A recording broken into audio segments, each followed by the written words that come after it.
ক্যারেক্টারগুলো একদম বাস্তব।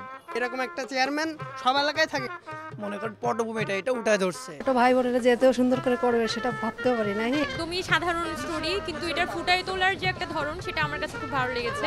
গল্পের মধ্যে একেবারে ডুবে গিয়েছিলাম। চমৎকার সিনেমা, বিউটিফুল, একই দৃশ্য একই সিন বারবার দেখতে হবে। ভয়ানক ভালো লেগেছে। আমি আসলে অসম্ভব সুন্দর একটা সিনেমা দেখলাম।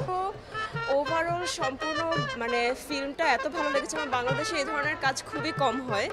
জেম অফ আ মুভি। এই ধরনের ছবি আমাদের খুবই দরকার দেশে হওয়া। ক্যামেরার কাজ, তারপরে হচ্ছে মিউজিক, স্টোরি শেষ পর্যন্ত যেভাবে বিল্ড করছেন সবগুলো অসাধারণ। অনুভূতিটা হচ্ছে আমি আসলে এক টুকরো বাংলাদেশকে দেখলাম। এই অঞ্চলের মানুষের যে সমস্যা, তাদের চিন্তা ভাবনা সবকিছুর একটি প্রতিফলন দেখতে পারবো। এন্ড আমার কাছে কনসেপ্টটা খুবই ভালো লাগছে। এত ভালোভাবে অ্যাক্টিং করছে এটা আসলে আনএক্সপেক্টেড। একটা গ্রামের মধ্যে থেকে যে এইভাবে যে একটা ছবি তুলে আনা যায়, অফিস ফাঁকি দিয়ে চলে এসেছে দেখার জন্য। পলাশদার অভিনয়টা মারাত্মক আছে। সিনেমা সবসময় যদি মানুষের কথা বলে সেটা ভালো হয়। সপরিবার দেখতে পারে। চরিত্রগুলো ভালোভাবে তুলে ধরেছে, সুন্দর হয়েছে ছবিটা। একদম কমিউনিটি পিপল, ভালনারেবল পিপল, তাদের কথা, তাদের ভয়েসটা রেইজ করেছে। খুব দারুণ একটা মেসেজ ছিল। আমরা ভাত চাই না বাদ চাই। খুবই শক্তিশালী রাজনৈতিক মেসেজ ছিল। প্রত্যেকটা বিষয় কানেক্টেড ছিল আর কি। মানে প্রত্যেকটা ইউথ এবং প্রত্যেকটা অ্যাক্টিভিস্টের দেখা দরকার। একটা নির্মোহ জায়গা থেকে কথাগুলো বলতে পেরেছে। সাধারণ মানুষের সাধারণ জীবনের কিছু অংশ একটা চলচ্চিত্রের পর্দায় ফুটে উঠেছে।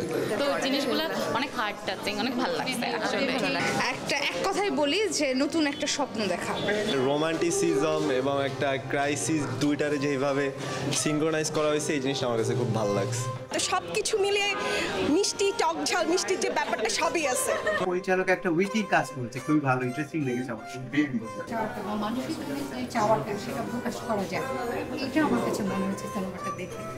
মানে গল্পের যে স্ট্রাকচারগুলো আমরা অভ্যস্ত, যা দেখে অভ্যস্ত, প্রথম ঘটনা হচ্ছে তার বাইক। খুবই ভালো লাগছে আমার, এখন যা চোখের পানি আমার এখন। নায়কটাকে খুব ভালো লাগছে। খুব সবার অভিনয় খুবই ন্যাচারাল লেগেছে। গল্পটা ঝুলে যায়নি কোথাও। সিনেমাটা তো আসলেই খুব ভালো এবং এটা একটা সামাজিক সিনেমা। জাকির চেয়ারম্যানের চরিত্র ফুলের মতো পবিত্র। আমার মেয়ে, আমার ওয়াইফ এবং আমি তিনজনে দেখছি একই সঙ্গে, খুবই ভালো লাগলো আমার কাছে। এতদিন পরে এত রিলেটেবল একটা স্টোরি পাবো ভাবি নাই। অনেক ভালো লাগছে, অনেকদিন পর দেখা হয়েছে। পার্থ ক্যারেক্টারটা তো কিউটেস্ট একটা ক্যারেক্টার, দারুণ, সবকিছু মিলাই ভালো লাগছে। মানে বলতে গেলে বাস্তব চিত্র তুলে ধরেছে এই মুভিতে। এই সিনেমাটা আমার মনে হয় যে বুদ্ধদেব দাশগুপ্তকেও ছাড়িয়ে গেছে। যাত্রা হবে না কাওয়ালি হবে ঠিক বুঝে উঠতে পারতেছি না, এটা আমার খুব ভালো লাগছে। দেলুপিতে একটা মনে হয়েছে যে আসলে মানে সিনেমা যে শিল্পটা সেটা এখনো বাংলাদেশে বেঁচে আছে। দেলুপি এই ধরনের একটা চমৎকার পূর্ণাঙ্গ গল্প। ব্যাকগ্রাউন্ড মিউজিক 100 মন খুলে এনজয় করতে দেখছি আমার মাকে। নতুন অ্যাক্টর এবং অ্যাক্ট্রেস যারা ছিল তারা খুবই অসাধারণ, খুবই দুর্দান্ত। চোখে আরাম লাগছে দেখে। এই গল্পটা বর্তমান বাংলাদেশের অবস্থা তুলে ধরে। এরকম সিনেমা আরো হওয়া উচিত। মুভির যে ফ্লোটাও ভালো ছিল, খুবই ভালো লাগলো। মানে বিশ্বাসযোগ্য সিনেমা মনে হচ্ছে অনেক। গল্পটা অনেক সুন্দর, অনেক সিম্পল একটা গল্প, বাট আমি জাস্ট বলবো যে ব্যাকগ্রাউন্ড মিউজিকটা অনেক সুদিং ছিল, পারফেক্টলি ব্লেন্ড মুভির সাথে। অথেন্টিক অরিজিনাল একটা গল্প।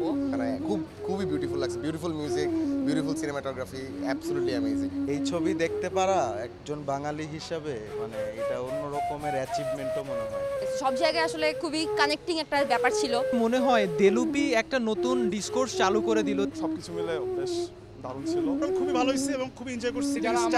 আমার উপর বিশ্বাস আছে, তারা দেখতে আসবে। ভালো লেগেছে, আপনারা আসুন, আপনারা সবাই দেলুপি দেখুন।